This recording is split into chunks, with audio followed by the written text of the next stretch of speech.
Welcome to Nanak classes. दोस्तों, Nanak classes के YouTube channel पे आपका एक बार फिर हार्दिक स्वागत है। और एक बार फिर अब की बार कांस्टेबल पार महिला व बाल अपराध का बिल्कुल ऐसे पर्सन जो एग्जाम में हूबहू आपको देखने को मिलेंगे, पार्ट नंबर 2 की शुरुआत हम करने जा रहे हैं। इससे पहले आपको एक नंबर पार्ट मिल चुका है। जिस विद्यार्थी ने नहीं देखा वो पार्ट जरूर देखें। बहुत ही इंपॉर्टेंट क्वेश्चनों का संग्रह है, क्योंकि जो पहला पार्ट देखेगा उसी को ही दूसरा पार्ट समझ में आएगा, क्योंकि उससे आगे की कहानी हम आज पढ़ेंगे। तो इसको कह सकते हैं एक बढ़िया तरीके से पढ़ लेना, क्योंकि इंपॉर्टेंट क्वेश्चनों का संग्रह है। तो मैं आपके साथ शिव कुमार आपके साथ इस सेशन की शुरुआत कर रहा हूं। तो जल्दी से इस सेशन को सबसे पहला आपका जो काम करना है वो शेयर करना है।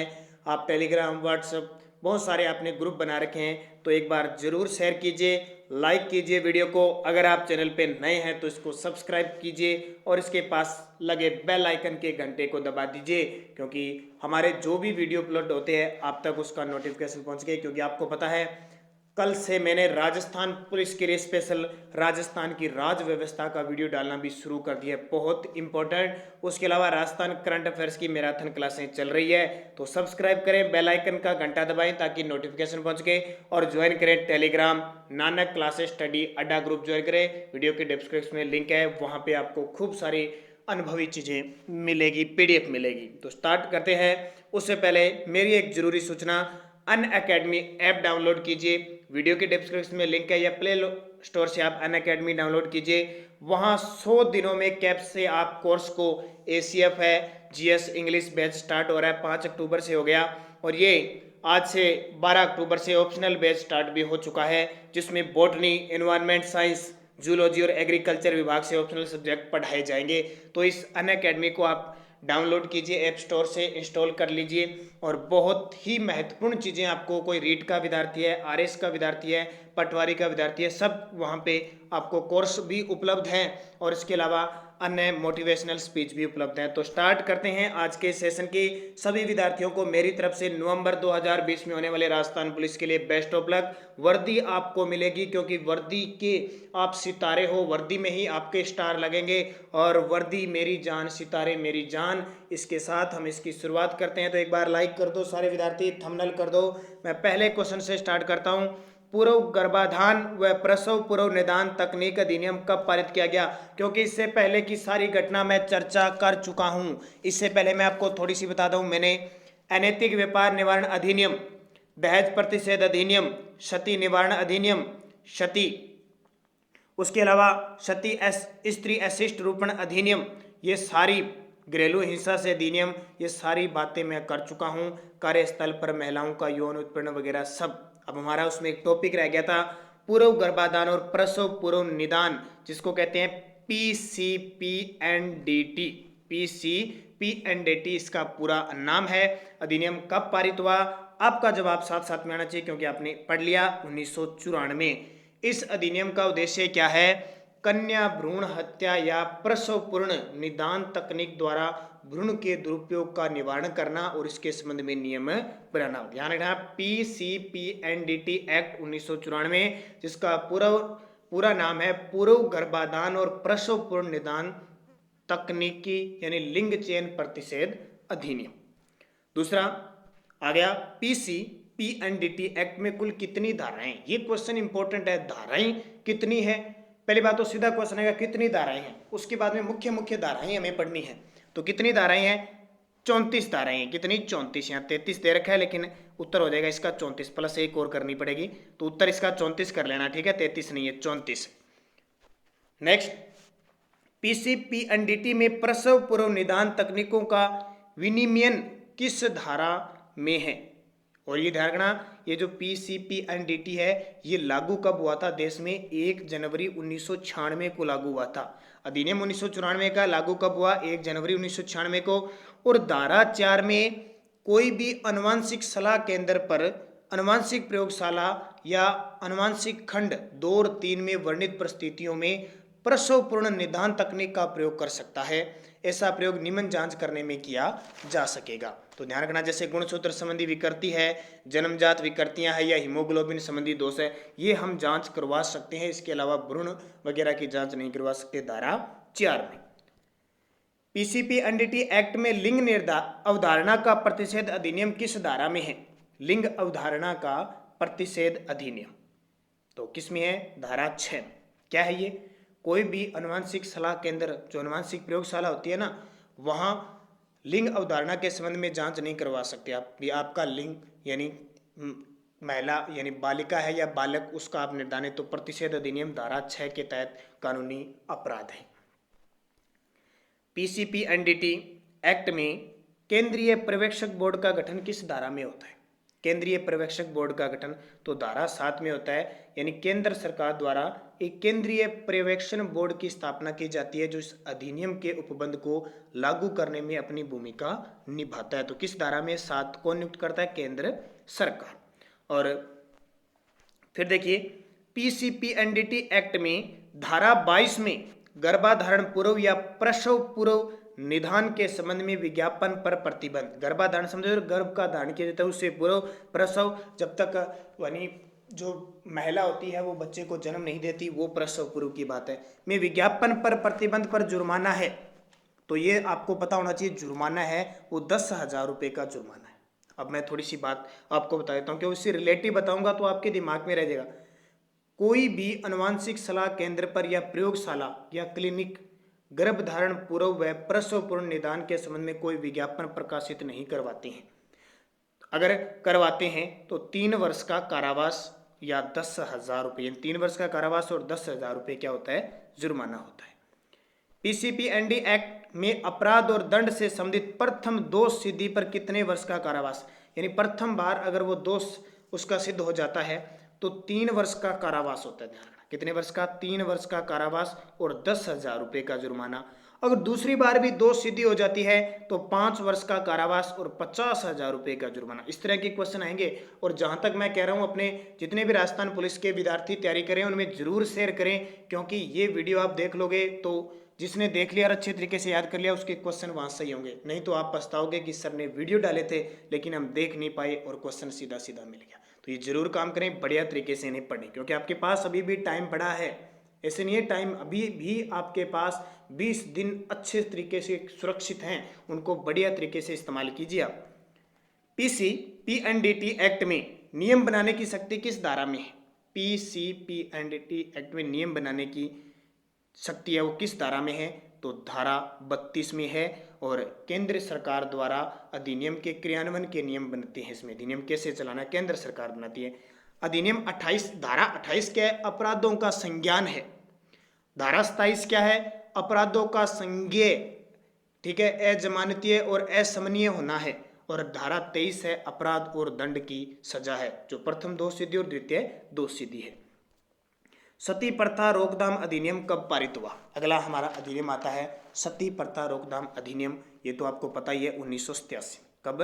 1987 में। और ये भी पता है आपको, राजा राम मोहन राय ने सती प्रथा पर रोक लगाने का प्रयास किया था और सफल भी हुआ था। लॉर्ड विलियम बेंटिंग के प्रयासों से इन्होंने 1829 में सती प्रथा पर रोक लगा दिया था। ये पता है ना आपको, उसने ये बंगाल के थे राजा राम मोहन राय। तो क्वेश्चन भी आ जाएगा, भारत में सती प्रथा पर रोक किसके प्रयासों से लगी? तो ये राजा राम मोहन राय, आधुनिक पत्रकारिता के आधुनिक भारत के निर्माता भी इन्हें कहा जाता है। राजा राम मोहन राय बंगाल क्षेत्र से संबंधित थे और लॉर्ड विलियम बेंटिंग उस समय हमारे गवर्नर जनरल थे। बाल विवाह प्रतिषेध अधिनियम कब पारित हुआ? बाल विवाह प्रतिषेध अधिनियम कब पारित हुआ? बहुत ही इंपॉर्टेंट क्वेश्चन है बाल विवाह। और आपको पता है अमूमन राजस्थान में सबसे ज्यादा बाल विवाह बूंदी जिले में और सबसे कम श्री गंगानगर में। किस दिन? अक्षय तृतीया पर। अक्षय तृतीया कब बनाई जाती है? अक्षय तृतीया वैशाख शुक्ल तृतीया को। जो पिछले कांस्टेबल में क्वेश्चन आ चुका है, तो त्योहारों से संबंधित पक्का क्वेश्चन आएगा। और बाल विवाह, जिस लड़के की उम्र 21 वर्ष से कम और लड़की की 18 वर्ष से कम उम्र में शादी होती है, तो वो क्या होता है? बाल विवाह होता है। तो 2006 में कब पारित हुआ? 2006 में। प्रारंभ कब हुआ? 1 नवंबर 2007 में। प्रारंभ 1 नवंबर 2007 में, याद रखना।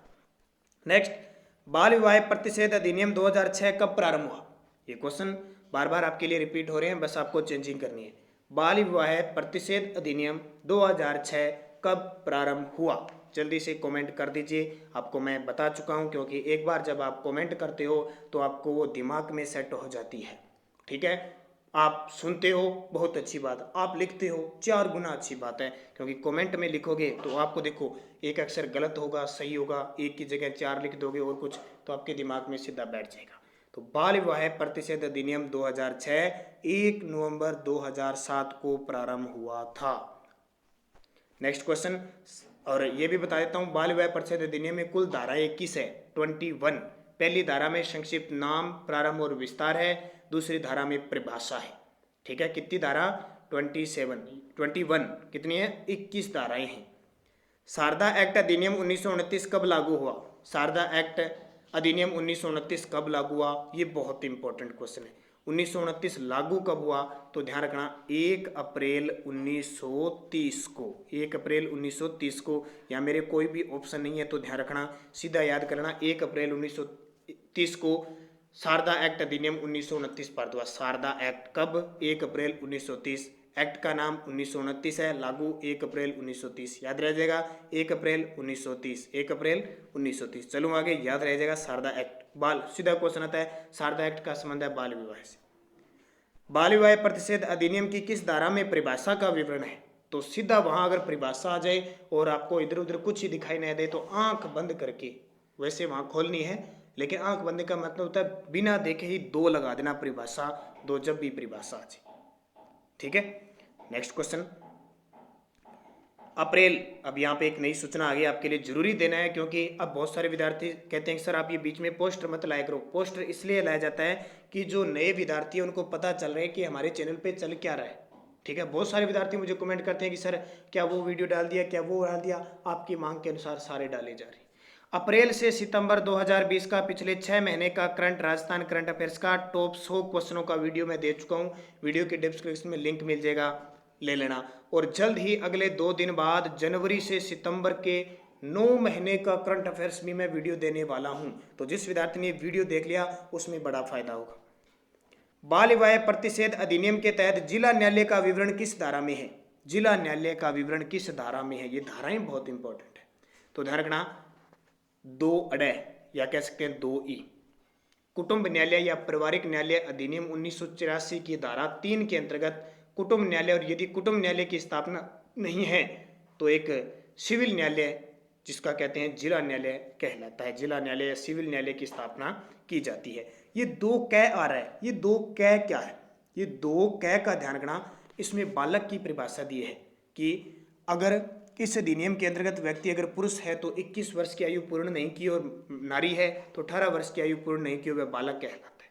ठीक है, 2 ख आ रहा है, क्या है ये? बाल विवाह है, ऐसा विवाह है जिसमें बंधन में आने वाले पक्षकारों में से कोई बालक हो, बाल विवाह।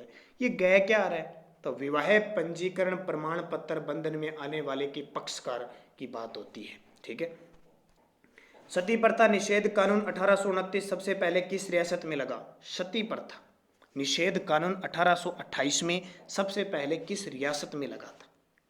तो ध्यान रखना सबसे पहले ये सती प्रथा निषेध कानून पारित हुआ था 1828 में, इसलिए इसका नाम है सती प्रथा निषेध कानून पारित हुआ 4 दिसंबर 1828 को। लेकिन सबसे पहले हमारे राजस्थान में अलवर में लगा 1830 में, सबसे पहले अलवर में 1830 में, फिर जयपुर में लगा 1844 में, फिर कोटा में 1848 में, और फिर उदयपुर में 1860 में। याद रखना बहुत इंपॉर्टेंट है, अलवर, जयपुर, कोटा, उदयपुर, यानी कानून पारित होने के बाद इन पर प्रतिबंध लगा था। नेक्स्ट क्वेश्चन देखिए, कन्यावध गैर कानूनी किस रियासत में सर्वप्रथम घोषित हुआ? कन्यावध गैर कानूनी किस रियासत में सर्वप्रथम? कैसे कन्या, कैसे कोटा, बस याद रखना सबसे पहले कोटा में 1834 में, और उसके बाद में उदयपुर में लगा था। सबसे पहले कोटा में, कौन सी? कैसे कन्या, कैसे कोटा। किस धारा के अंतर्गत बाल विवाह से जन्मे बच्चों के भरण पोषण में अभिरक्षा के उपबंध है? अभिरक्षा के उपबंध है, किसे? बाल विवाह से जन्मे, बाल विवाह से पहले बच्चे का जन्म हो जाता है, बाल विवाह करने के बाद, तो उसका भरण पोषण किसका उपबंध है? तो धारा 5 के अंतर्गत। अब क्या है देखो, जिला न्यायालय बाल विवाह से जन्मे बच्चों के भरण पोषण और अभिरक्षा के संबंध में उचित आदेश पारित करता है, और बच्चे के भरण पोषण तथा अभिरक्षा के संबंध में विवाह के पक्षकारों को और उनके माता पिता या व्यवस्था करने का आदेश होने देता है। या तो विवाह के पक्षकार या माता पिता को उनके भरण पोषण की अभिरक्षा के उपबंध देता है। किस धारा के तहत? धारा 5 में। नेक्स्ट देखिए, किस धारा के अंतर्गत बाल विवाह से जन्मा कोई भी बच्चा किसी भी परिस्थिति में जायज माना जाएगा। ठीक है, क्या कह रहा हूं मैंने, किस धारा के अंतर्गत बाल विवाह से जन्मा बच्चा कोई भी बच्चा किसी भी परिस्थिति में जायज माना जाएगा। कौन सी धारा, जल्दी से कमेंट करके बता दीजिए।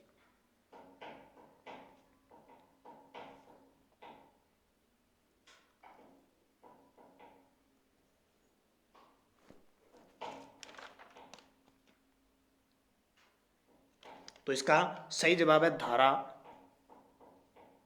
9। थोड़ा सा मैं देख लेता हूं, इसमें ऑप्शन 8, हाँ इसका जवाब हो जाएगा धारा 6।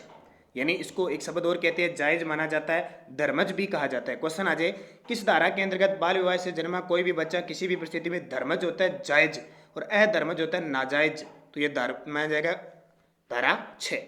बाल विवाह करने वाले वयस्क पुरुष के लिए दंड का प्रावधान है। अगर कोई पुरुष बाल विवाह करने के लिए तो उसे दंड का प्रावधान है 2 वर्ष का और या 1 लाख रुपए जुर्माना दोनों। देखो, अगर कोई भी 18 वर्ष का वयस्क पुरुष सदस्य यदि बाल विवाह करता है तो उसके लिए 2 वर्ष की सजा है और 1 लाख का जुर्माना है। कोई भी बाल विवाह को संपन्न करवाता है उसके लिए दंड का प्रावधान क्या है। अगर कोई भी बाल विवाह को संपन्न करवाता है, यानी इसको कहते हैं अनुष्ठापन करवाता है, तो उसके लिए क्या है, तो 2 वर्ष का कारावास और 1 लाख रुपए जुर्माना है। 2 वर्ष का कारावास और 1 लाख। यानी कोई भी बाल विवाह को संपन्न करवाता है, निर्देशित करवाता है या उसको फोर्स करता है कि आपको, यानी 18 वर्ष से कम और 21 वर्ष से कम, तो उसको 2 वर्ष की कारावास होती है और 1 लाख रुपए का जुर्माना होता है। जिस अपराध में बिना वारंट के गिरफ्तार कर सकते हैं वह किस अपराध की प्रवृत्ति में माना जाएगा। जिस अपराध में बिना वारंट के आप गिरफ्तार कर सकते हो वह किस अपराध की प्रवृत्ति में माना जाएगा। तो बिना वारंट के गिरफ्तार कर सकते हैं तो वह असंज्ञेय। संज्ञेय क्या होता है, वारंट के बिना गिरफ्तार कर सकते हैं। असंज्ञेय वारंट के बिना गिरफ्तार नहीं कर सकते। जमानतीय क्या होता है, अधिकार स्वरूप जमानत की मांग कर सकते हैं और अजमानतीय अधिकार स्वरूप जमानत की मांग नहीं कर सकते। नेक्स्ट है, समनीय अपराध प्रवृत्ति की परिभाषा होती है। समनीय अपराध प्रवृत्ति की परिभाषा क्या होती है, तो जिसमें राजीनामा हो सके वो समनीय अपराध होता है। जिसमें राजीनामा हो सकता है वो तो होता है समनीय अपराध। जिसमें राजीनामा नहीं होता है वो होता है असमनीय। और 2 वर्ष तक की ज़्यादा सजा का जो प्रावधान होता है, 2 वर्ष तक की ज़्यादा सजा का प्रावधान वो होता है वारंट मामला। और वारंट के बिना गिरफ्तार नहीं कर सकते, वो असंज्ञेय हो गया। अभी मैंने आपको बता दिया। किस धारा के तहत बाल विवाह प्रतिषेध अधिकारी की नियुक्ति होती है। किस धारा के तहत, यानी वही चल रहा है हमारा बाल विवाह कि किस धारा के तहत प्रतिषेध अधिकारी की नियुक्ति होती है, तो धारा 16 के तहत। अब क्या होता है देखो, राज्य सरकार द्वारा राजपत्र में अधिसूचना द्वारा बाल विवाह प्रतिषेध अधिकारी की नियुक्ति करता है। ठीक है, वो क्या करेगा, बाल विवाह के द्वारा जो संपन्न कराएगा उसका निवारण करेगा और अपराध होने पर कोई विचार के लिए साक्ष्य एकत्रित करेगा। चाइल्ड हेल्पलाइन नंबर है, तो चाइल्ड हेल्पलाइन नंबर तो आपको पता है, ध्यान है 1098 है। 1098 चाइल्ड हेल्पलाइन नंबर है, इसको तो बताने की जरूरत नहीं, याद रहता है 1098। तो पेपर में आ सकता है, राजस्थान पुलिस के एग्जाम सीधा नॉर्मल पूछा जा सकता है। पोक्सो एक्ट कब पारित हुआ, यहां से आपका क्वेश्चन पक्का आएगा। POCSO, पोक्सो एक्ट यानी लैंगिक अपराधों से बालकों का संरक्षण अधिनियम। क्या है, लैंगिक अपराधों से बालकों का संरक्षण अधिनियम 2012 पारित हुआ। यहाँ से पक्के क्वेश्चन पूछेंगे पोक्सो एक्ट, क्योंकि इसके कई मामले हमारे देश में आ चुके हैं और इसमें आपको पता है गंभीर सजा होती है और गंभीर अपराध सबसे गंभीर माना जाता है पोक्सो एक्ट। तो कब पारित हुआ, 2012 में पारित हुआ। और वैसे प्रारंभ हुआ ये 14 नवंबर 2012 को। वहाँ से आप याद रखना, बाल दिवस कब बनाया जाता है, पंडित जवाहरलाल नेहरू के जन्म दिवस पर 14 नवंबर को। वहीं से समझ लो ये बालकों का अपराध है। तो 14 नवंबर 2012 से पोक्सो एक्ट शुरू हुआ। पोक्सो अधिनियम की कुल कितनी धाराएं हैं, अब जितने अधिनियम मैंने बताए ना सबकी धाराएं याद कर लेना। तो इसमें तो धाराएं बहुत है, 46 है, 46 धाराएं हैं। कितनी, 46 धाराएं हैं। पोक्सो अधिनियम कब प्रारंभ किया गया, पहले तो क्वेश्चन पक्का आएगा, पोक्सो का फुल फॉर्म क्या है, लैंगिक अपराधों से बालकों का संरक्षण अधिनियम। पोक्सो अधिनियम कब प्रारंभ हुआ? याद रख लेना, 14 नवंबर 2012 को पोक्सो अधिनियम प्रारंभ हुआ।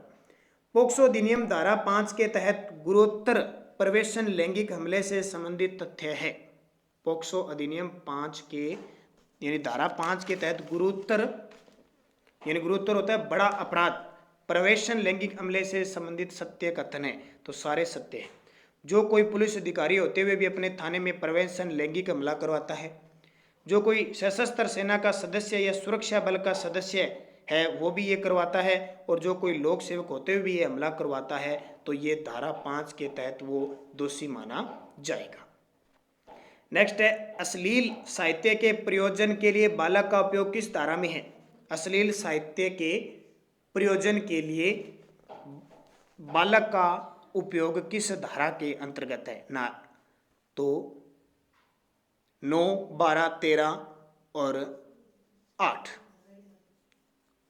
तो ध्यान रखना, धारा 13 क्या होता है? अश्लील साहित्य के प्रयोजन के लिए बालक का उपयोग, अश्लील हरकतों के लिए बालक का उपयोग किया जाता है। धारा 12 में क्या है? लैंगिक उत्पीड़न की सजा है और उसमें 3 वर्ष का कारावास होता है। और धारा 8 में क्या है? लैंगिक हमले की सजा या दंड है, जिसमें न्यूनतम 3 वर्ष का कारावास होता है, अधिकतम 5 वर्ष का होता है, और इसके अलावा अलग से जुर्माना भी होता है। और 9 में क्या है? तो गुरुतर यानी बड़े अपराध लैंगिक हमले की परिभाषा दी गई है। अश्लील साहित्य के प्रयोजन के लिए बालक का उपयोग करने पर प्रथम दोषसिद्धि पर कितने वर्ष की कारावास होता है? अश्लील साहित्य के प्रयोजन के लिए बालक का उपयोग करने पर, क्योंकि पॉक्सो एक्ट बालक की सजा 12 वर्ष से कम आयु के आसपास की आयु होते हैं, तो प्रथम दोषसिद्धि पर जो कारावास मिलता है वो 5 वर्ष का मिलता है। कितना? 5 वर्ष का, और अलग से जुर्माना होता है। और द्वितीय दोषसिद्धि पर 7 वर्ष का जुर्माना होता है। किस धारा के अंदर? धारा 14 के अंदर। और ये सितंबर 2020 के टॉप 100 क्वेश्चनों का राजस्थान करंट अफेयर्स का आपको वीडियो मिल चुका है, क्योंकि हर महीने हमारा मंथली वीडियो मिलता है। आप जनवरी से लेकर और अब सितंबर तक के हर महीने हमारे नानक क्लासेस चैनल के यूट्यूब चैनल पे स्पेशल प्ले लिस्ट बनी हुई है। मंथ की अलग बनी हुई है, वीकली की अलग बनी हुई है, हर माह करंट की अलग है, और राजस्थान अर्थव्यवस्था की अलग है, राजस्थान जीके की अलग है, रीजनिंग की अलग है, सब टॉपिकों की। और राजस्थान की महामैराथन क्लासें चल रही है हमारी करंट अफेयर्स की, वो अलग है। तो सारी प्ले लिस्टें हैं, वहाँ जाके जो वीडियो आपको देखना है आप देख सकते हो। धारा 27 में बालक की चिकित्सा परीक्षण से संबंधित सत्य कथन है। धारा 27 में बालक की चिकित्सा परीक्षण से संबंधित कथन सत्य, ये क्वेश्चन बहुत इंपॉर्टेंट है, क्योंकि आपको राजस्थान पुलिस में लगना है, तो राजस्थान पुलिस के सारे ज्ञान होने जरूरी है। ठीक है, तो राजस्थान पुलिस के सारे ज्ञान अगर नहीं पता चला तो अब राजस्थान पुलिस में अगर आपके पास कोई मामला आ गया तो क्या करेंगे, क्योंकि आपको वर्दी लेनी है कि नहीं लेनी। अब ध्यान रखना, जिसको वर्दी लेनी है वो इन क्वेश्चनों को अच्छे तरीके से पढ़ लेगा। तो पहले तो इसका उत्तर हो जाएगा उपयुक्त सभी। बालक की चिकित्सा परीक्षण रजिस्टर डॉक्टर के द्वारा की जाएगी, ऐसे वैसे सीधे डॉक्टर नहीं कर सकता। अगर बालिका है तो चिकित्सा परीक्षण महिला डॉक्टर करेगी। बालक की चिकित्सीय परीक्षण उसके माता पिता या ऐसे व्यक्ति की उपस्थिति में की जाएगी जिस पर बालक विश्वास करता है। तो उपयुक्त सभी सारे के सारे सत्य। धारा कौन सी है? 27। बालक के साक्ष्य को अभिलिखित करने और मामले को निपटाने की अवधि किस धारा के अंतर्गत है? बालक के साक्ष्य को अभिलिखित करने और मामले को निपटाने की अवधि की धारा है 35। यानी बालक के कथन को न्यायालय द्वारा अपराध का संज्ञान लिए जाने की तारीख से 30 दिन के भीतर अभिलेखित किया जाएगा। न्यायालय अपराध को संज्ञान लिए जाने की तारीख के 1 वर्ष के भीतर मामले को निपटाने का प्रयास करेगा। कितने? अगर मान लो बालक ने क्या है कि अपनी मौखिक रूप से गवाही दे दी है, बता दिया है सब कुछ, तो 1 वर्ष के भीतर, 1 वर्ष के भीतर मामले को निपटाने का प्रयास किया जाएगा धारा 35 के तहत। और धारा 37 क्या है? बंद कमरे में विचारण। न्यायालय को उचित प्रतीत होने पर न्यायालय बालक के माता पिता या अन्य व्यक्ति पर विश्वास करता है, उसकी उपस्थिति में ये बंद कमरे में भी उससे पूछताछ की जा सकती है। बाल नया अधिनियम आ गया। बाल तथा किशोर श्रम प्रतिषेध अधिनियम कब पारित किया गया? बाल व किशोर श्रम प्रतिषेध व विनियमन अधिनियम 1986 में पारित किया गया। बाल तथा किशोर श्रम प्रतिषेध अधिनियम 1986 प्रारंभ कब हुआ? देखो, अधिनियम पारित कब होता है और प्रारंभ कब होता है, दोनों में अंतर होता है हमेशा। तो ऐसे मत कर देना 86 कहिए तो वही होता है, कई बार अलग होता है, लेकिन तारीख दी होती है। जैसे अब तारीख दे दी 23 दिसंबर 1986 को बाल तथा किशोर श्रम प्रतिषेध अधिनियम 1986 व कुल धाराएं 26, धाराएं 26 है। क्वेश्चन भी आ जाएगा, बाल तथा किशोर श्रम प्रतिषेध अधिनियम के अनुसार किशोर की परिभाषा है। किशोर की परिभाषा क्या है? तो देखिए, किशोर की परिभाषा क्या है?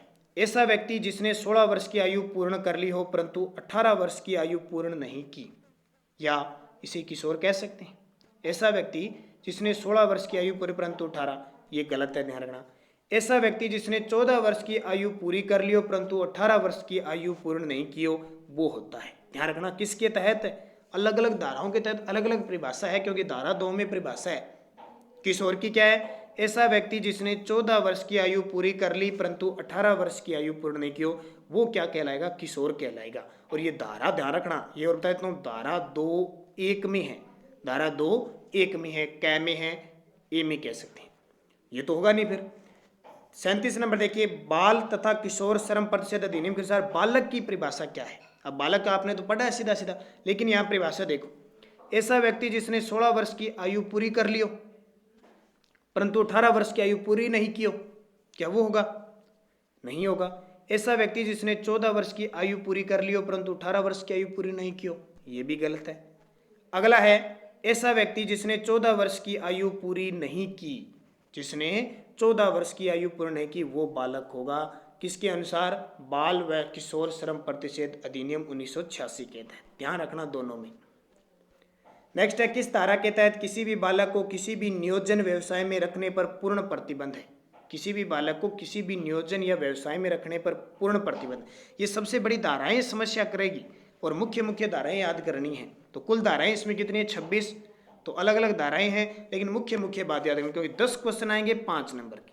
ठीक है, तो कई विद्यार्थी तो मुझे ऐसा शौक में लगे हुए कि इन 5 नंबरों के चक्कर में बाकी सब कुछ छोड़ चुके हैं। तो computer, reasoning, GK, India GK, science, current GK सब इंपॉर्टेंट है, ध्यान रखना, क्योंकि बूंद बूंद से घड़ा भरता है। बहुत सारे विद्यार्थी कहते हैं कि ये छोड़ दें, ये कर लें, का 5 नंबर वो छोड़ दें, 10 कर लें, 10 वो छोड़ दें, 5 कर लें। ऐसा कभी नहीं होता है। क्या आपको पता है कि आप राजस्थान जीके के 45 सही कर दोगे? क्या आपको पता है कि 35 आप बी पार्ट में सही कर दोगे? ऐसा कभी नहीं होता है। बूंद बूंद से घड़ा भरता है और घड़ा उसी से भरना है, क्योंकि अगर वर्दी आपको लेनी है तो सबसे पहले जल्दी से वीडियो को लाइक कर दो सारे विद्यार्थी। और इसका सही जवाब है धारा 3। कौन सी धारा? किसी 3 है, किसी 14 वर्ष के कम उम्र के बालक को किसी व्यवसाय, कारखाने या किसी भी प्रक्रिया में अगर नियोजित किया जाता है उस पर पूर्ण प्रतिबंध धारा 3 के तहत लगाया गया है। नेक्स्ट है, बाल तथा किशोर श्रम प्रतिषेध अधिनियम के अनुसार कार्य करने पर किसी भी किशोर को किसी भी विषय में अनुमत किया जा सकता है। किसी भी कार्य में अनुमत किया जा सकता है। तो ये धारा कौन सी हो जाएगी? यानी कितने घंटे की बात आ रही है? घंटे की कितने घंटे यानी उसको अनुमत किया जा सकता है? कार्य करने के किसी भी किशोर को किसी व्यवसाय या उद्योग हो सकता है, कारखाना होता है, केवल 3 घंटे के लिए अनुमति किया जा सकता है। वहाँ पे 3 घंटे आप करवा सकते हो। बाल तथा किशोर श्रम प्रतिषेध अधिनियम के अनुसार धारा 5 में तकनीकी सलाहकार समिति में सदस्य होते हैं। बाल तथा किशोर श्रम प्रतिषेध अधिनियम के अनुसार धारा 5 में तकनीकी सलाहकार समिति में सदस्य कितने हो सकते हैं?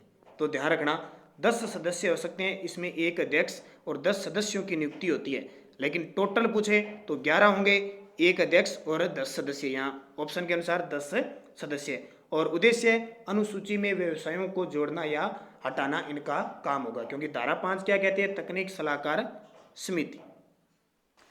41 नंबर देखिए, बाल तथा किशोर श्रम प्रतिषेध अधिनियम 1986 के तहत स्वास्थ्य व सुरक्षा पर नियम कौन बनाता है? स्वास्थ्य व सुरक्षा पर नियम कौन बनाता है? तो हमेशा ध्यान रखना केंद्र और राज्य सरकार बनाती है। किस धारा के तहत?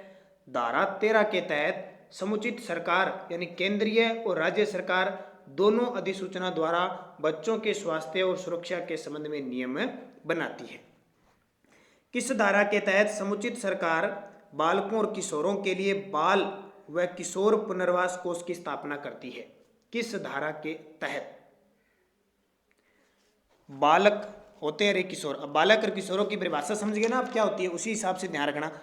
तो बाल व किशोर पुनर्वास कोष की स्थापना करती है तो धारा 14(b) के तहत। धारा 14(b) कह सकते हो, 14(ख) कह सकते हो, 14(2) कह सकते हो। कि समुचित सरकार यानी केंद्र और राज्य सरकार मिलकर दोनों ये काम करती है और उनके खाते में 15,000 रुपये की राशि राहत के रूप में भी जमा करवाई जाती है, जो मतलब पीड़ित होते हैं। ठीक है। 14 कै क्या कहता है, तो अपराधों का संज्ञान होना 14 कै कहता है। किशोर न्याय अधिनियम 2005 में कुल कितनी धाराएं हैं? अब ये किशोर न्याय आगे नहीं, बालकों की देखरेख और संरक्षण के लिए अधिनियम बना हुआ है 2005-15 में। उसमें धाराएं कितनी है? क्या नाम दिया मैंने? किशोर न्याय यानी बालकों की देखरेख और संरक्षण का अधिनियम 2015। इसमें धाराएं 112। कितनी? 112। अध्याय कितने हैं? तो सीधा सा क्वेश्चन आ जाए, अध्याय है 10। क्या करता है देखो, थोड़ी सी बात बताता हूँ। यह अधिनियम सर्वप्रथम 1986 में बना था। कब? पहली बार 1986 में बना और 2000 में लागू हुआ। कब? सन 2000 में। इसके पश्चात 2006 व 11 में इसके संशोधन हुए और 2005 में काफी व्यापक संशोधन हुए, क्योंकि अंतिम बार जो संशोधन या विधेयक बनता है ना, वो उसका नाम हो जाता है। अब मैं दोबारा बता देता हूँ। सबसे पहले कब बना? 1986 में। लागू कब हुआ? 2000 में। फिर 2006 में, 2011 में इसमें संशोधन हुए और अब का अधिनियम चल रहा है 2015। बहुत सारा संशोधन हुआ। कुल धाराएं 112, अध्याय 10। किशोर न्याय अधिनियम 2015 के कब प्रारंभ हुआ? किशोर न्याय अधिनियम 2015, अधिनियम तो 2015 है, ये प्रारंभ कब हुआ? जल्दी से कमेंट कीजिए। बहुत सारे विद्यार्थी लगातार इस पे जो 10 क्वेश्चन आएंगे उस पर काफ़ी बार चर्चा हम कर चुके हैं और पढ़ चुके हैं। इससे पहले भी प्लेलिस्ट में जाओ, 9 वीडियो मैंने 30 या 50 क्वेश्चनों के डाल रखे हैं। वो अलग है, ये अलग है, उनको आप जरूर पढ़ना। तो इसका सही जवाब है ये 15 जनवरी 2016 से लागू हुआ था। कब से? 15 जनवरी 2016 से लागू हुआ था। किशोर न्याय अधिनियम 2015 के तहत विधि का यानी कानून का उल्लंघन करने वाले बालक की गिरफ्तारी की धारा है। किस अनुच्छेद के तहत कानून का उल्लंघन किया जाता है तो बालक की गिरफ्तारी होती है? धारा, यहाँ पे ध्यान रखना, धारा 33 नहीं, यहाँ पे धारा थोड़ी सी लिखी नहीं गई है तो थोड़ा सा ध्यान रख लेना। इसकी बात है धारा 13। क्या लिखोगे? धारा 13। थोड़ी ये 2-13 केंद्र है, यहाँ पे 2-13, धारा 2 की 13। धारा कौन सी याद रखनी है? 2 और 13। अंदर उपभाग बनाए हुए हैं कि विधि का उल्लंघन करने वाला बालक ऐसा बालक जिसके बारे में एक कथन पाया गया कि उसने कोई अपराध किया और अपराध करते समय उसकी 18 वर्ष आयु पूर्ण नहीं हुई है तो उसे गिरफ्तारी की। बालक के विरुद्ध क्रूरता के लिए दंड या सजा का प्रावधान है। इसमें कितने वर्ष का प्रावधान है? कितने वर्ष के कारावास का प्रावधान है? बालक के विरुद्ध क्रूरता दिखाई जाती है, ठीक है, उसके लिए दंड का प्रावधान तो 3 वर्ष का प्रावधान है, 1 लाख का जुर्माना, दोनों ही। क्या है?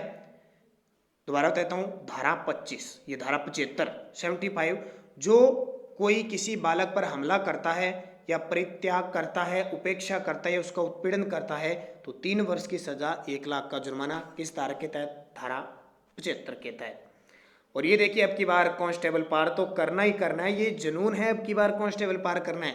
महिला व बाल अपराध बिल्कुल ऐसे % पार्ट 1 दे दिया, वीडियो के डिस्क्रिप्शन में भी लिंक है, क्योंकि ये देखोगे तो अगली धाराएं जो हम पढ़ रहे हैं ना वो बढ़िया तरीके से समझ में आ जाएगी आपकी। किस धारा के अंतर्गत बाल कल्याण अधिकारी और विशेष किशोर पुलिस यूनिट की नियुक्ति की जाती है? किस धारा के तहत बाल कल्याण अधिकारी और विशेष किशोर पुलिस यूनिट की है? तो धारा 107। कौन सी धारा?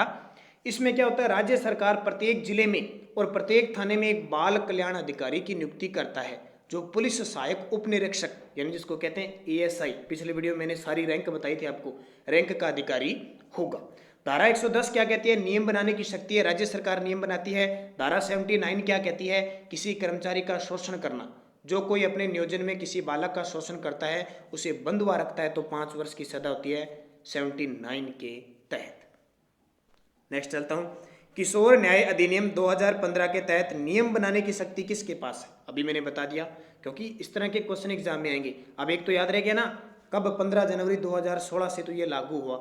सबसे पहले 1986 में अधिनियम बना और 2000 में लागू हुआ, ये भी आपको याद रह गया। दोबारा पढ़ लेना इन क्वेश्चनों को, इंपॉर्टेंट है। बनाने की शक्ति तो ये सिर्फ राज्य सरकार के पास होती है।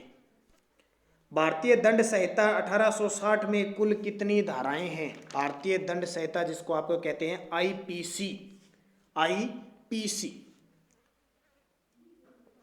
भारतीय दंड संहिता 1860 में कुल धाराएं देखिए 511 हैं। कोई भी प्रावधान देखना आपको नाम आएगा आईपीसी की धारा 1860 के तहत।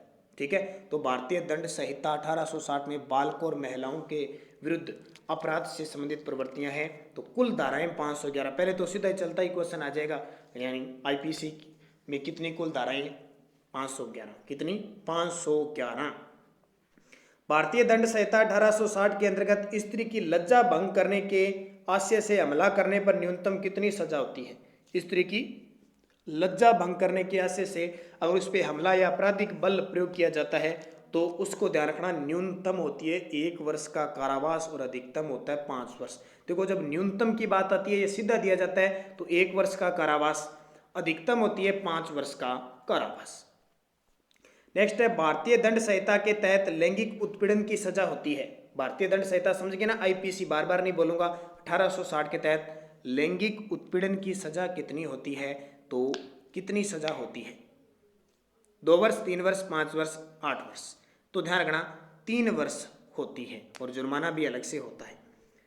भारतीय दंड संहिता की किस धारा के तहत जो कोई किसी स्त्री के साथ व्यक्तिगत क्रिया को आगे बढ़ाने के लिए किसी स्त्री का पीछा करता है, संपर्क करता है, किसी स्त्री का पीछा करता है या संपर्क करता है, तो किस धारा के तहत?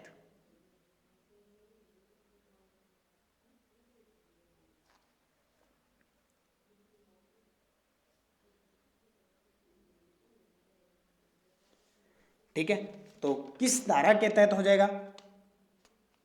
तो धारा 354 डी, या कह सकते हैं 354 डी कह सकते हैं, क्या कह सकते हैं? इसमें क्या है कि ये अगर सूचना के माध्यम से, इंटरनेट, ईमेल या इलेक्ट्रॉनिक सूचना के माध्यम से भी अगर करता है ना, तो भी सजा होती है। और सजा आपको पता है, प्रथम दोषसिद्धि पर 3 वर्ष की सजा और द्वितीय दोषसिद्धि पर 5 वर्ष की सजा।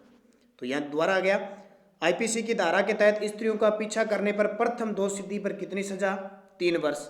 द्वितीय अगर वो दोषसिद्धि है तो उसको 5 वर्ष की सजा होगी। आईपीसी में धारा 306 के तहत आत्महत्या का दुष्प्रेरण करने पर कितने वर्ष का प्रावधान है? आत्महत्या का दुष्प्रेरण। ठीक है, आपको पता है बहुत सारे लोग हैं ना, एक व्यक्ति को आत्महत्या करने के लिए दुष्प्रेरित करते रहते हैं, और अगर ये पता लग जाए कि उसने इसको दुष्प्रेरित किया है या उसका कारण वो बना है, तो धारा 306 के तहत 10 वर्ष की सजा का कारावास होता है। आईपीसी किस धारा के तहत किसी भी अप्राप्तव्य लड़की का उपायन किस धारा में है? अप्राप्तव्य मतलब जिसमें वयस्कता की उम्र प्राप्त न की हो, यानी जो वयस्क नहीं हुए अभी तक, उस लड़की का उपायन, तो वो धारा 366 ए के अंदर क्या के अंदर, यानी जो कोई किसी 18 वर्ष से कम उम्र की लड़की को किसी अन्य व्यक्ति के साथ अयुक्त संभोग करने के लिए विलुप्त यानी लालच देती है, विवश करती है, तो उसे 366 कै के तहत 10 वर्ष की सजा भी होती है। आईपीसी की धारा 366 कै किससे संबंधित है? आईपीसी की धारा 366 कै, बी कह सकते हैं, 2 कह सकते हैं, कंफ्यूज मत होना, अंक में 2, इंग्लिश में बी, हिंदी में कै।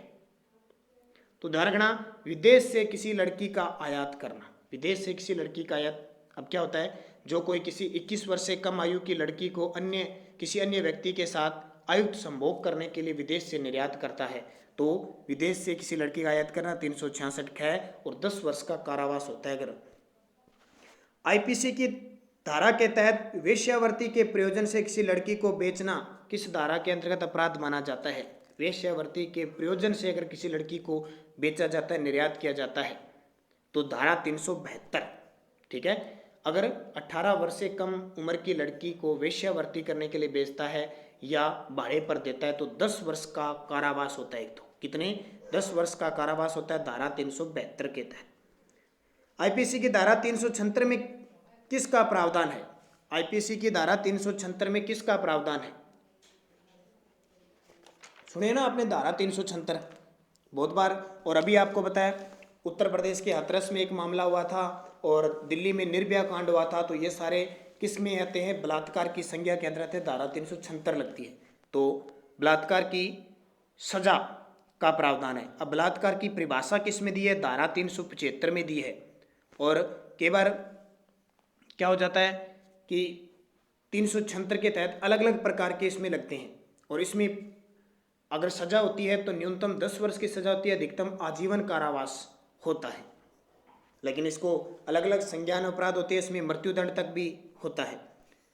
आईपीसी की धारा 376 AB में 12 वर्ष से कम आयु की स्त्री से बलात्कार संबंधित न्यूनतम कठोर कारावास कितना होता है? आईपीसी की धारा 376 AB में अगर 12 वर्ष से कम आयु की स्त्री से बलात्कार किया तो 20 वर्ष की सजा होती है, और अधिकतम इसको मृत्युदंड भी दिया जा सकता है और आजीवन कारावास भी दिया जा सकता है। जैसे अभी निर्भया कांड में देख लो, और अभी उत्तर प्रदेश में हाथरस में जो मामला हुआ है ना, अभी ये मनीषा नाम की लड़की है, तो वहां देख लेना मामला क्या आएगा। वहां राजस्थान सरकार और कुछ अपराधी है, कुछ उत्तर प्रदेश में उनको पकड़ा कर अब मृत्युदंड दी जाती है, क्योंकि एक तो मामला बहुत लंबा चलता है। जैसे निर्भया कांड 2013 में हुआ था और 2020 में जाके उन सबको मृत्युदंड दी गई थी। ठीक है, उस हिसाब से होता है। तो आईपीसी की किस धारा के अंतर्गत सामूहिक बलात्कार करने पर कठोर कारावास का प्रावधान है? सामूहिक बलात्कार ये और भी इससे संज्ञेय माना जाता है, तो इसमें किस धारा के तहत किया जाता है? देखो, तो धारा 376 तो है ही, 376 गै या डी, यानी एक से ज्यादा व्यक्ति अगर किसी स्त्री के साथ सामूहिक बलात्कार करते हैं, कठोर कारावास 20 साल की सजा होती है, लेकिन अधिकतम आजकल आजीवन यानी मृत्युदंड दिया जाता है। जैसे निर्भया कांड में मृत्युदंड हुआ था, और अब यहां क्या होता है ये मामला हम देखेंगे। नेक्स्ट क्वेश्चन है, आईपीसी की किस धारा के तहत 12 वर्ष से कम आयु की स्त्री के साथ सामूहिक बलात्कार पर मृत्युदंड का प्रावधान है? 12 वर्ष से कम, तो 376 डी यानी गैर, या तो लिख सकते हो 376 डी बी, या लिख सकते हो गै ख, ठीक है, या 4-2 लिख सकते हो, ये आ गया। अगर 16 वर्ष से कम उसके साथ करते हो तो आपको 376 डी ए, 376 डी ए 16 वर्ष से कम आयु की। नेक्स्ट है, आईपीसी की धारा 304 ख में दहेज मृत्यु पर अधिकतम कारावास है, यानी दहेज के टाइम अगर मृत्यु हो जाती है तो धारा कौन सी है? आईपीसी की धारा 304 ख, तो उसमें सजा का प्रावधान कितना है? तो 7 वर्ष की सजा है। ध्यान रखना, हर किसी की दहेज पे मृत्यु पे सजा नहीं होती है, आजकल उसका निवारण किया जाता है। अगर 10 साल तक अगर मृत्यु हो जाती है विवाह के, तो दहेज का मामला होता है। ऐसे नहीं कि कोई जैसे बुजुर्ग हो गया 80 साल का, 60 साल का, 50 साल का, 40 साल का, और उसने दहेज की मांग कर दी और उसकी मृत्यु हो गई, वो कभी माना नहीं जाएगा। हाँ, विवाह के 10 साल तक अगर आप दहेज की मांग करते हो या आपकी मृत्यु हो जाती है किसी महिला की, या उसका केस दर्ज होता है, बाकी नहीं होता है कोई आजकल, क्योंकि 90% जो दहेज के मुकदमे वो फर्जी होते हैं। इस कारण सरकार ने नियम बनाया कि 10 साल तक हाँ हो सकता है, भी किसी के लिए हो सकता है। ऐसे थोड़ी है आज वो उसके विवाह को 40 साल हो गए और 40 साल बाद वो महिला कह रही है कि मुझे तो मेरे ससुराल वाले दहेज के लिए प्रताड़ना कर रहे हैं, तो वो सरकार को ही लगने लग गया कि ये महिलाएं, थोड़ा सा विवाद होता है और जो पीर पक्ष होता है वो क्या करता है, मामला दर्ज कर लेता है। तो ये थोड़ा सिस्टम चेंज हो गया। लेकिन कुछ क्रूर लोग होते हैं, लेकिन कुछ अच्छे लोग भी होते हैं, वो बिल्कुल बेकाव में आ जाते हैं। तो 304 ख दहेज मृत्यु पर कितनी सजा है? तो और वही 7 वर्ष कर दिया। वैसे मेन तो 7 वर्ष होता है, ज़्यादा से ज़्यादा 10 वर्ष हो सकता है। तो न्यूनतम सजा है 7 वर्ष और अधिकतम है आजीवन कारावास। बचपन बचाओ आंदोलन से संबंधित है, ये तो आपको पता ही है, बहुत ही इंपॉर्टेंट है, जानते हो, इससे तो वाकिफ हो। जल्दी से कमेंट करके बता दो मुझे।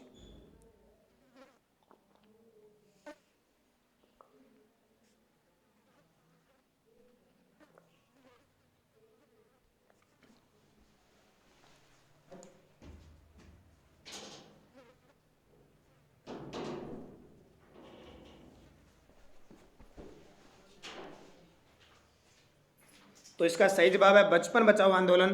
तो जानते हो किसको? कैलाश सत्यार्थी को, जो चला रहे हैं। 2014 में नोबेल पुरस्कार भी मिला शांति का, किसके साथ? मलाला यूसुफजई के साथ। विश्व बाल श्रम निषेध दिवस कब मनाया जाता है? विश्व बाल श्रम निषेध दिवस कब मनाया जाता है? काफ़ी इंपॉर्टेंट क्वेश्चन आपके लिए, मुझे कमेंट करके बताओगे विश्व बाल श्रम निषेध दिवस कब मनाया जाता है? सही जवाब 12 जून को बनाया जाता है। कब? 12 जून को विश्व बाल श्रम और मजदूर दिवस मनाया जाता है 1 मई को। राजस्थान डायन प्रताड़ना निवारण अधिनियम कब लागू हुआ? राजस्थान डायन प्रताड़ना अधिनियम कब लागू हुआ? तो 26 जनवरी 2016 को। ये सीधे सीधे क्वेश्चन है, एक वन लाइनर क्वेश्चन याद रखना। वर्तमान राष्ट्रीय महिला आयोग की अध्यक्ष कौन है? वर्तमान राष्ट्रीय महिला आयोग की अध्यक्ष।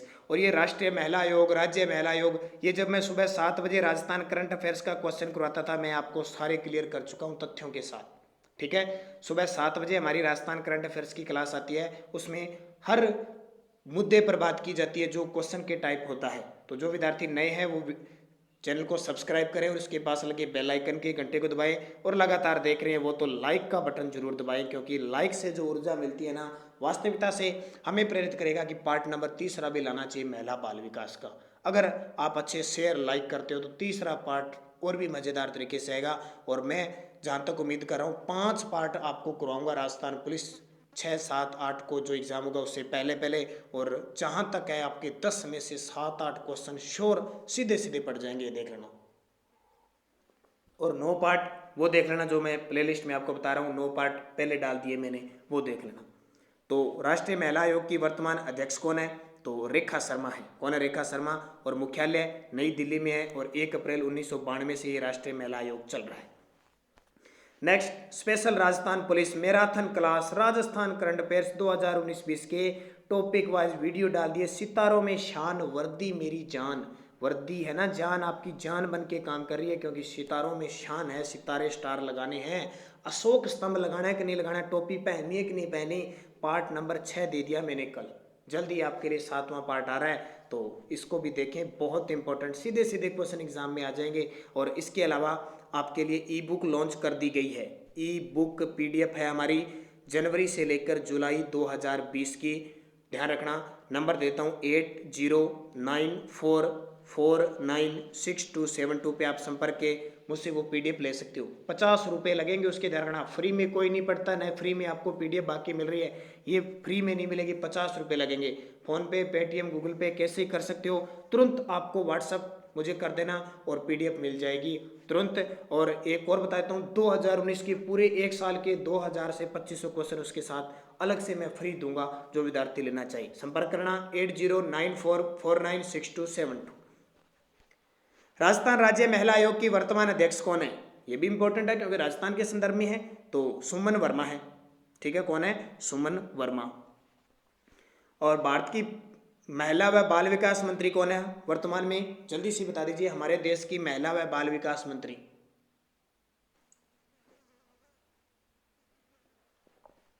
तो स्मृति ईरानी।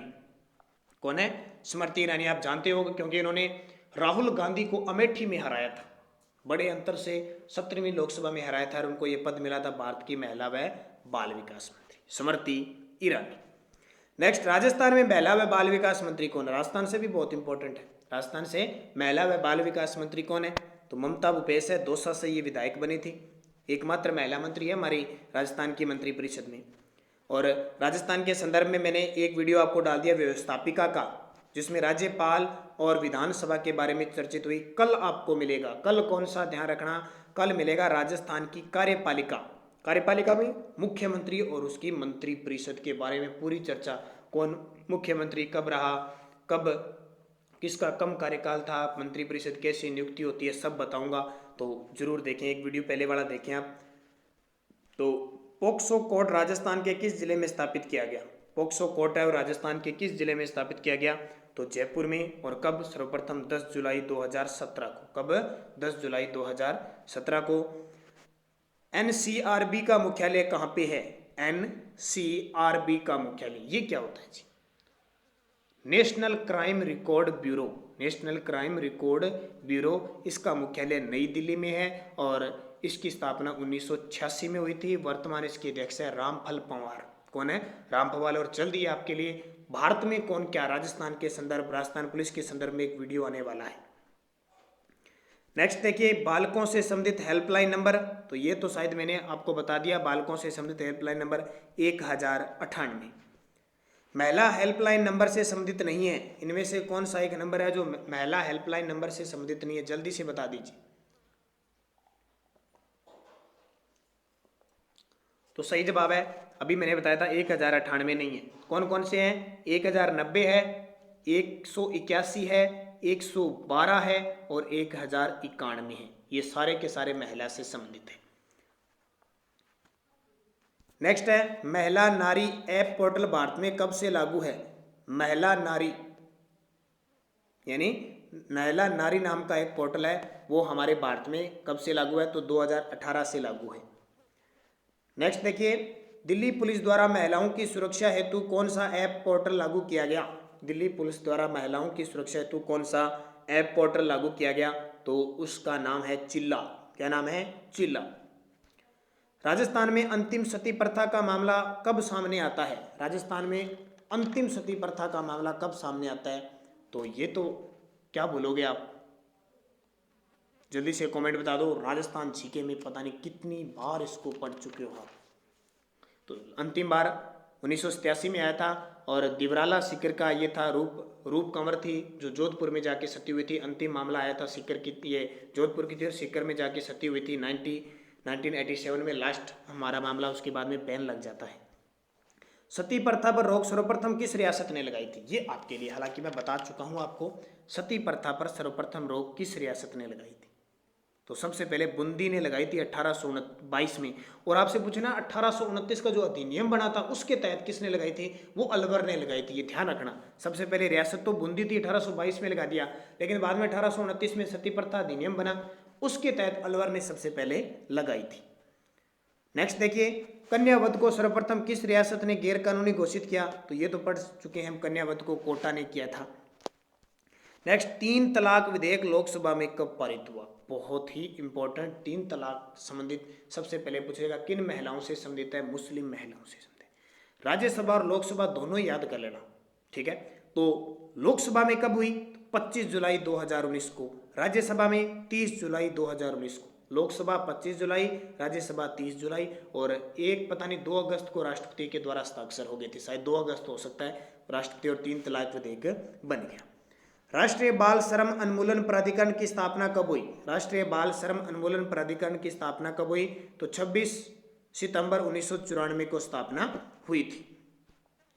और लाइक का बटन दबा दीजिए, अगर किसी ने लाइक नहीं दबाया तो जल्दी से लाइक कीजिए, क्योंकि ये जो एनर्जी है ये पानी से भी, क्योंकि जल ही जीवन है, लेकिन आपका एक लाइक पता नहीं आपको किस वीडियो को किस तरफ मोड़ देती है।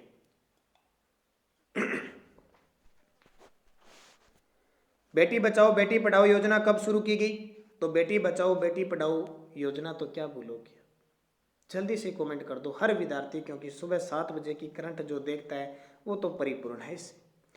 22 जनवरी 2015 को नरेंद्र मोदी के द्वारा पानीपत हरियाणा से इसकी शुरुआत की थी, और राजस्थान में इसकी शुरुआत झुंझुनू जिले से हुई थी, ध्यान रखना। नेक्स्ट, बेटी बचाओ बेटी पढ़ाओ योजना की शुरुआत राजस्थान में किस जिले में है, से शुरू हुई थी, झुंझुनू में। अब आपसे पूछे राजस्थान में सबसे ज्यादा महिला साक्षरता कहाँ पे है, जालोर, ये कोटा की है, सबसे ज्यादा कहाँ की है, कोटा की है। देश में महिला साक्षरता केरल की है, और पुरुष साक्षरता भी केरल की है। हिंदू विवाह अधिनियम कब पारित हुआ, हिंदू विवाह अधिनियम कब पारित हुआ, तो 1955 में पारित हुआ था। निःशुल्क शिक्षा का अधिकार अधिनियम राजस्थान में कब लागू हुआ, निःशुल्क शिक्षा का अधिकार अधिनियम तो राजस्थान में अप्रैल 2011 से, 1 अप्रैल 2011 से, हमारे इंडिया में लग गया था 1 अप्रैल 2010 से। कब से, देश में 1 अप्रैल 2010 से, राजस्थान में अप्रैल 2011 से। बाल विवाह मुक्त राजस्थान साझा अभियान की शुरुआत कहाँ से की गई, बाल विवाह मुक्त राजस्थान साझा अभियान की शुरुआत जयपुर से की गई। राजस्थान राज्य बाल संरक्षण आयोग की वर्तमान अध्यक्ष है, राजस्थान राज्य बाल अधिकार संरक्षण आयोग की, वो तो मंत्री थी और वो राज्य महिला थी। ये बाल तो संगीता बेनीवाल है, ये करंट में बता चुका हूं, जोधपुर की है। अगला क्वेश्चन, राष्ट्रीय बालिका दिवस कब मनाया जाता है, तो ये तो पता ही है, राष्ट्रीय बालिका दिवस कब मनाया जाता है, तो राष्ट्रीय बालिका दिवस मनाता है 24 जनवरी को। और अभी आपको पता है कल निकला था 11 अक्टूबर को अंतर्राष्ट्रीय बालिका दिवस बनाया गया, अंतर्राष्ट्रीय बालिका दिवस। अंतर्राष्ट्रीय महिला दिवस कब बनाया जाता है, ये हमारे राजस्थान के लिए बहुत खास है, 8 मार्च को, क्योंकि हमारे राजस्थान की पूर्व मुख्यमंत्री वसुंधरा राजे का जन्म दिवस भी 8 मार्च को आता है। तो पूछा जाता है राजस्थान यानी देश के किस मुख्यमंत्री की जो जन्मदिन है वो अंतर्राष्ट्रीय महिला के दिवस मनाया जाता है, वसुंधरा राजे। पहले क्वेश्चन आ चुका है, लेकिन अब पूर्व मुख्यमंत्री हो गई। समग्र बाल सुरक्षा योजना कब शुरू हुई, समग्र बाल सुरक्षा योजना कब शुरू हुई, तो ये 2009-10 में शुरू हुई थी। नेक्स्ट है बाल विवाह पर सर्वप्रथम रोक किस रियासत ने लगाया? बाल विवाह पर सर्वप्रथम, तो ये आपका जोधपुर हो जाएगा। कौन है? जोधपुर। त्याग प्रथा पर भी जोधपुर ने लगाया था। 3 तलाक बिल का संबंध किस धर्म की महिलाओं से? ये क्वेश्चन सीधा सीधा आएगा, हालांकि आपको पता है, फिर भी इस IQ चेक करने के लिए, बुद्धि लब्धि चेक करने के लिए एग्जाम में पूछा जाता है। तो मुस्लिम धर्म से।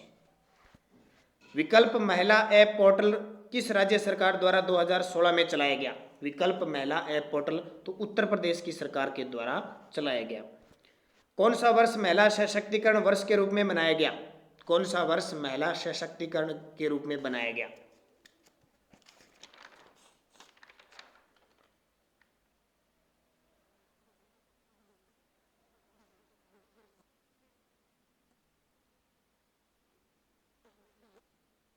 जल्दी से कमेंट कर दीजिए, इसका सही जवाब क्या होगा? महिला सशक्तिकरण 2001। सुप्रीम कोर्ट द्वारा विशाखा दिशा निर्देश कब जारी किए गए? सुप्रीम कोर्ट द्वारा विशाखा यानी विशाखा दिशा निर्देश कब जारी किए गए? 1997 के अंदर। और बाल श्रम अधिनियम के अनुसार किशोर से क्या अभिप्राय है? तो ये क्वेश्चन मैंने दोबारा दे दिया, इनके उत्तर आप दोगे। अभी मैंने बताया था बाल श्रम अधिनियम के अनुसार किशोर की आयु क्या हो सकती है, तो ये कमेंट करके बताओगे।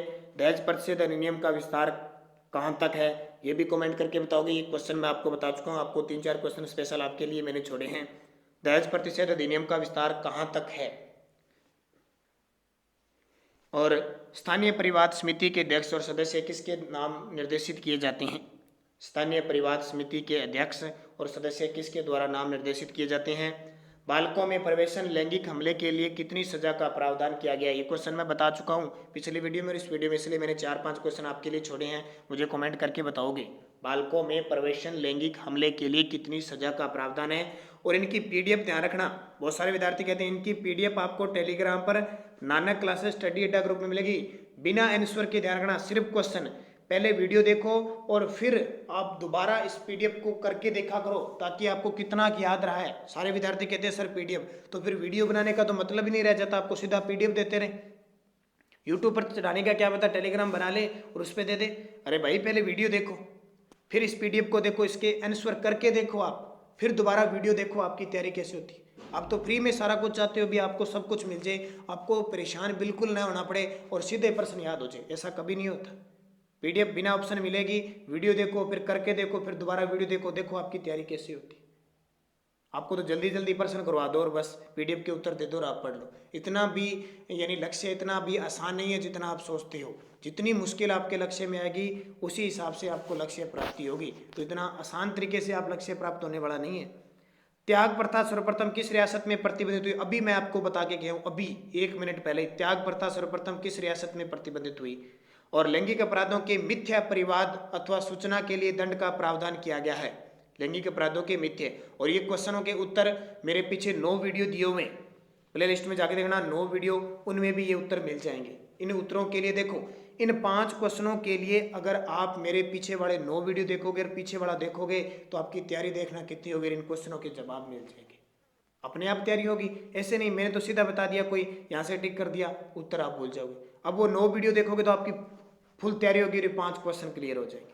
ठीक है, तो लाइक शेयर जरूर करें और जल्दी आपके लिए तीसरा वीडियो आएगा। कल आपको मिलेगा जनवरी से सितंबर 2020 के टॉप कितने भी क्वेश्चन हो सकते हैं, 9 महीने के इंपॉर्टेंट क्वेश्चनों का संग्रह। उससे पहले अप्रैल से सितंबर का 6 महीने का मिल गया, उससे पहले जनवरी से जुलाई का भी वीडियो डाला हुआ है। और एक और, अगर आपको जनवरी से जुलाई 2020 की ई बुक चाहिए, ई बुक का मतलब PDF है, कोई किताब कोई दुकानों पे उपलब्ध नहीं है, उसके लिए आपको संपर्क करना होगा। मोबाइल नंबर बता देता हूँ, व्हाट्सअप कर लेना 8094496272 पे संपर्क करना, 8094496272 पे संपर्क करना।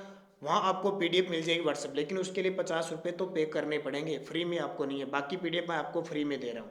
ठीक है, बाकी हमारे चैनल पे विजिट कीजिए, प्लेलिस्ट में जाइए, बहुत सारे राजस्थान जीके का तो भंडार पड़ा है। पिछले 1 साल से इतने राजस्थान जीके के वीडियो डाले हुए हैं, तो उन्हें आप देख सकते हो। मॉडल पेपर राजस्थान पुलिस के 10 डाले हुए हैं, वो देख सकते हो आप। तो धन्यवाद, जय हिंद, जय भारत।